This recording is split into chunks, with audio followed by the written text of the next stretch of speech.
पैसे से ही पैसा बनता है, ये बात तो बिल्कुल सच है, लेकिन वो तब बनेगा जब आप अपने पैसे को सही जगह पर सही तरीके से सही स्ट्रेटेजी के साथ में इन्वेस्ट करने वाले हैं। आज के इस वीडियो के अंदर हम कंप्लीटली बात करने वाले हैं एक म्यूचुअल फंड की, वो भी एचडीएफसी का बेहतरीन म्यूचुअल फंड, जिसने बहुत तेजी से रफ्तार से आपके पैसे को डबल, 3 गुना, 4 गुना कर दिया है। आप भी मात्र महीने के 1000 से 2000 रुपए बचाकर करोड़पति बन सकते हैं। समय लगेगा। म्यूचुअल फंड कौन सा है, क्या क्या म्यूचुअल फंड के अंदर हमको बेसिक चीजें देखनी होती है और कब से आपको शुरुआत करनी है, सभी सवालों के जवाब आपको इस वीडियो के अंदर मिलने वाले हैं। चैनल के ऊपर पहली बार आए हैं तो सब्सक्राइब का बटन जरूर से प्रेस कर दीजिएगा और इस वीडियो को लाइक करना मत भूलना।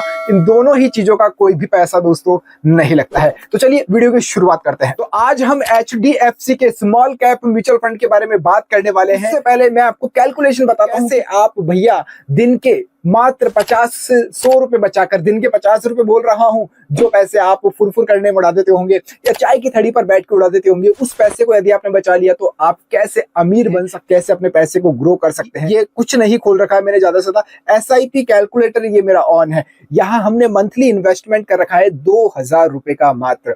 एक्सपेक्टेड रिटर्न रेट हमने 16% डाल रखी है। एचडीएफसी का कौन सा प्लान है, कौन सा म्यूचुअल फंड है, उसके ऊपर भी हम आएंगे। पहले कैलकुलेशन आपको मैं बता रहा हूं। टाइम पीरियड मैंने 10 साल का भैया लिया है। अब आप यहां से देखेंगे 2,40,000 रुपए आपका इन्वेस्टमेंट अमाउंट जा रहा है और आपका जो पैसा है वो मात्र 10 सालों के अंदर बन रहा है तकरीबन 6 लाख रुपए, यानी 5,92,000 रुपए। लेकिन अब जो एसआईपी की पावर वो यहीं से शुरू होती है। बहुत कम लोग होते हैं जो समझ पाते हैं, कंटिन्यूसली करते हैं, क्योंकि उसको बीच में ही ब्रेक कर देते हैं। ब्रेक वाली गलती नहीं करनी है। हम देखते हैं इसको। मैंने इसको कर दिया है 10 से भैया 20 साल। अब देखिए 20 साल मैंने इसको किया है, अमाउंट आपका डबल हो गया है भैया। अमाउंट आपका 4,80,000 रुपए हो चुका है 2,40 से।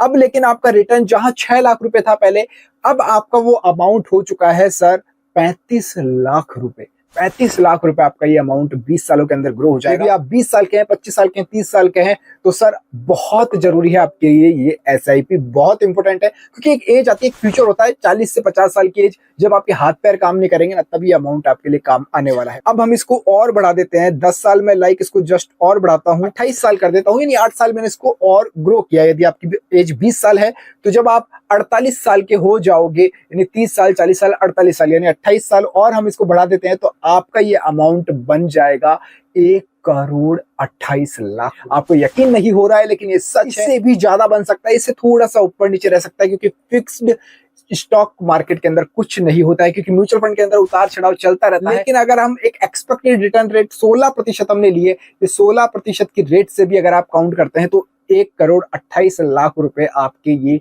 बन चुके हैं सर। बड़ा अमाउंट होता है। एक जब आप 40-50 साल की एज में आ जाएंगे ना, बहुत जरूरी होता है। बात करते हैं हम एचडी ओपन कर लिया है। अब ये जो चार्ट दिखा रहा है आपको, चार्ट पर नजर डालिएगा, ये हाई पर ही है, अपने ऑल टाइम हाई पर ही है। वहां से थोड़ा सा नीचे डाउन आया था, लेकिन लास्ट 3 इयर्स का हमने यहाँ पर रिटर्न देखा है 29% तक का रिटर्न है। हमने कहा 16% काउंट किया है और भैया यहाँ पर 30% आपको मिल रहा है। देखिए भैया, इसमें क्या है, एचडीएफसी का स्मॉल कैप फंड हमने ओपन कर लिया है। आप यहाँ पर मिनिमम 100 रुपीज की भी एसआईपी शुरू कर सकते हैं। होल्डिंग्स आप देखेंगे किसी भी म्यूचुअल फंड के अंदर बहुत सारी कंपनीज होती है, उससे मिलकर एक म्यूचुअल फंड बनता है। आप 2000 रुपए देंगे, वो 2000 रुपए एचडीएफसी के पास नहीं जाएंगे, वो आपके बहुत सारी कंपनी के अंदर यहाँ पर डिपॉजिट होने वाले हैं। कंपनीज ग्रो करेगी, आप ग्रो करने वाले हैं। ऑब्वियसली म्यूचुअल फंड के अंदर आप पैसा देते हैं ना, वो फंड मैनेजर्स मैनेज करते हैं, कहां पर आपका पैसा लगाना है, कितना लगाना है, वो सब कुछ उनके हाथ में ही रहता है। तो यहाँ पर आप इसकी तरफ देख सकते हैं। बहुत अच्छा प्लान है एचडीएफसी का ये। अगर कुछ चीज समझ में नहीं आई तो कमेंट में मुझसे जरूर से पूछ लीजिएगा।